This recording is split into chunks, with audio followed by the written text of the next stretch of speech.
یه رو دوتایی فرار میکنیم، یه روزی که خسته شدی، یه رو که تو همه آدمو شدی ناامید.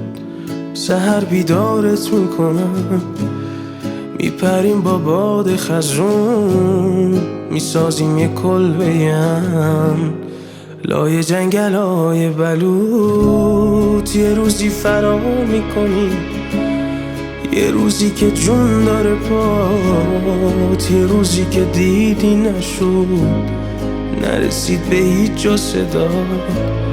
سحر بیدارت میکنم، میبوسم بالا تو برات، دوباره پرواز میکنی اون جایی که هیچکی نیاد. عزیزترینم